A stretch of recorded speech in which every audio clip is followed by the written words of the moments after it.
A primavera está a chegar e com ela novos ritmos de leitura. Leia artigos de opinião e receba acesso antecipado a todos os episódios Podcast Plus. Acompanhe a atualidade ao minuto. Assine hoje o Observador com até 58% de desconto e habilite-se a ganhar uma tote bag e um voucher da Livraria Almedina. Tudo em observador.pt. E 2.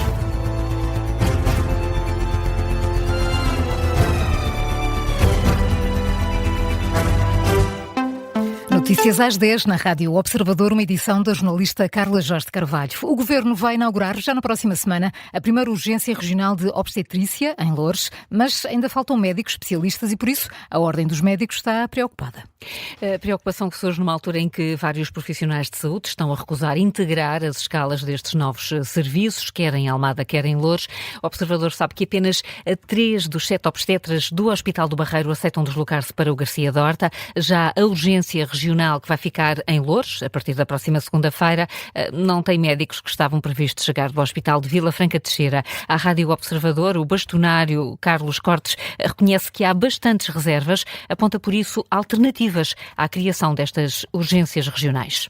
A primeira opção é criar condições efetivas de contratação de médicos da ginecologia e obstetrícia para estes hospitais, para estas maternidades. Portanto, tem que haver um esforço que a Ordem dos Médicos considera que ainda não existiu para a contratação de médicos e esta verdadeiramente é que é a solução central, a melhor solução para dar uma resposta a esta necessidade as grávidas têm de recorrer aos hospitais, nomeadamente às maternidades e ter o seu médico obstetra. O certo é que a direção executiva do SNS admite que o modelo de urgência regional é uma solução temporária, mas Carlos Cortes sublinha que para isso é preciso esclarecer o que está a ser feito de forma a conseguir chegar a uma solução definitiva. Tanto quanto foi dito pela direção executiva, esta solução é uma solução provisória. Mas não basta dizer que é uma solução provisória.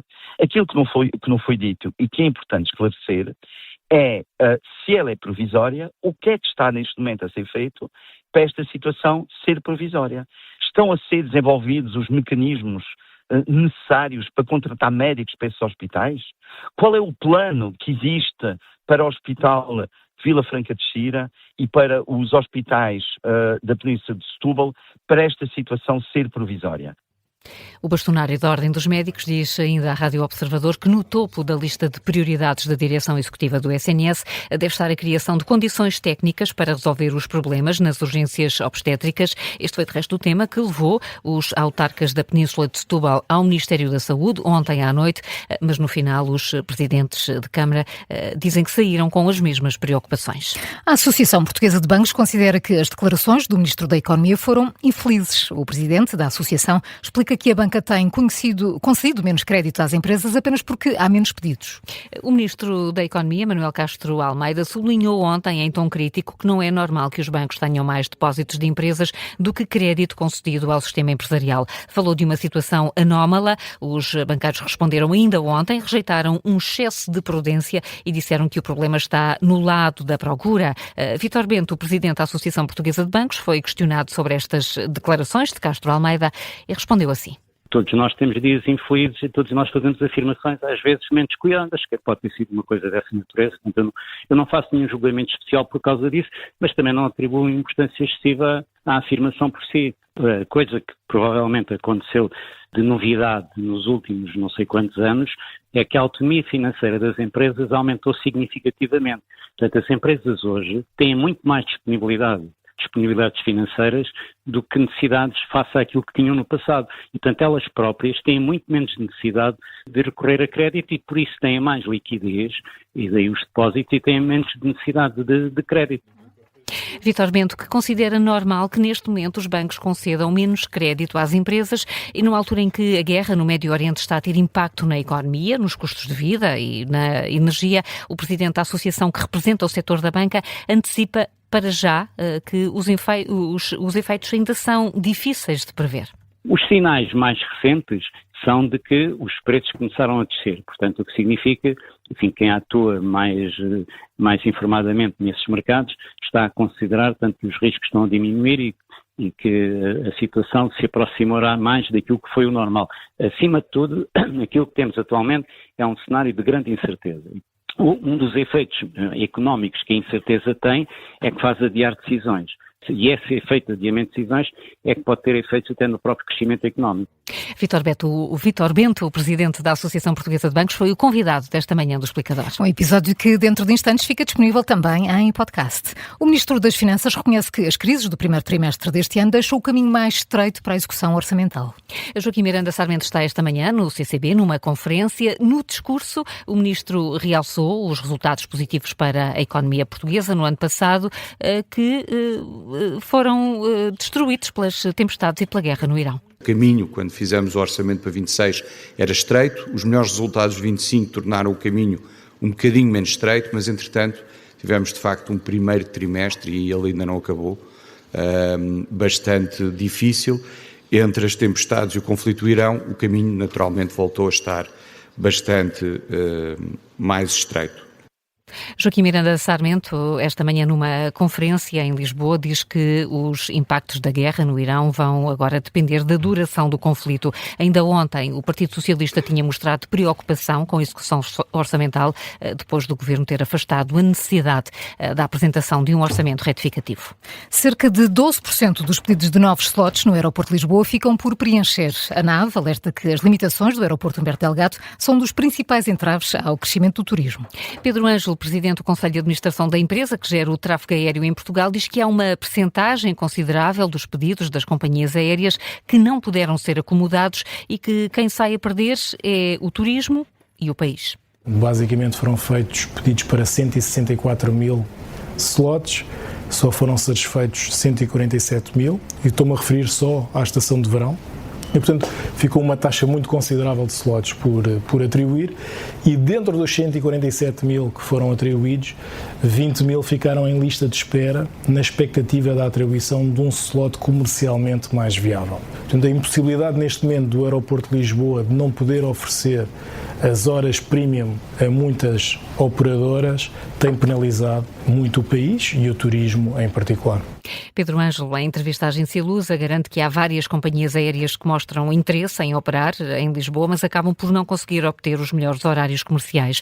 O presidente da NAV comentou ainda a localização do novo aeroporto, decidida pelo Governo, diz que a solução ideal não é ter um aeroporto na Portela.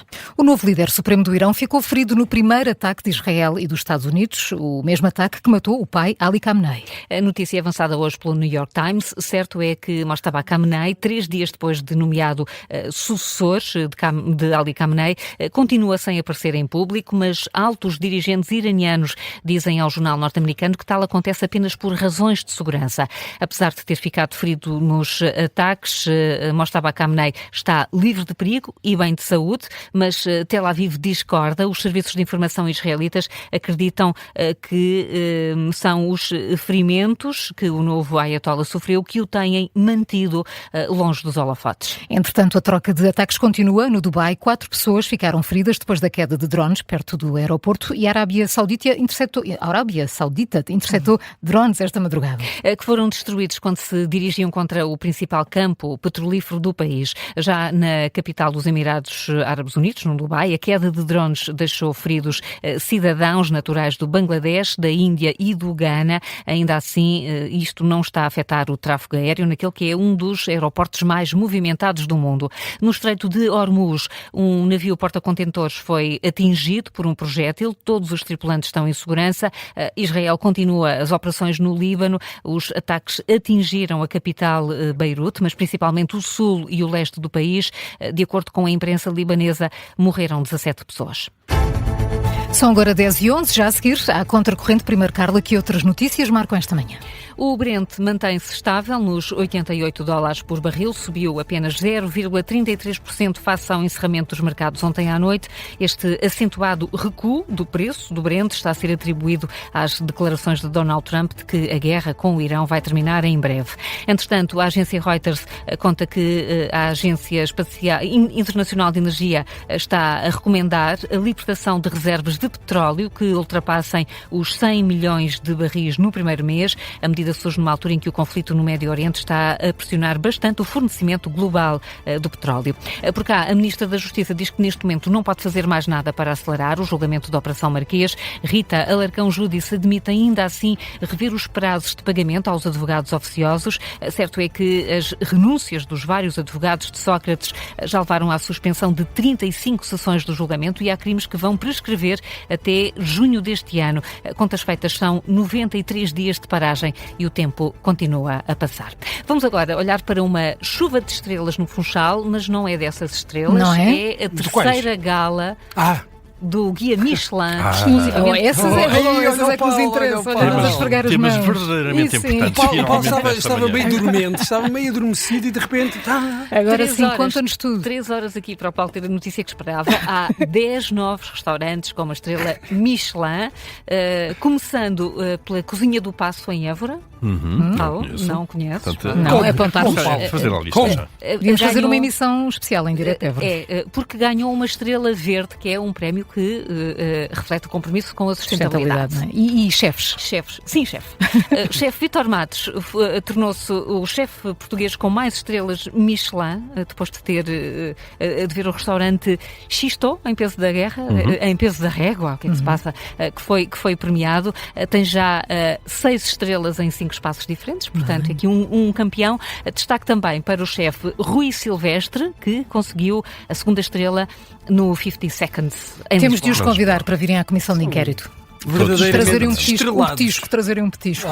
Pois é, isso é que é fundamental. Água no bico.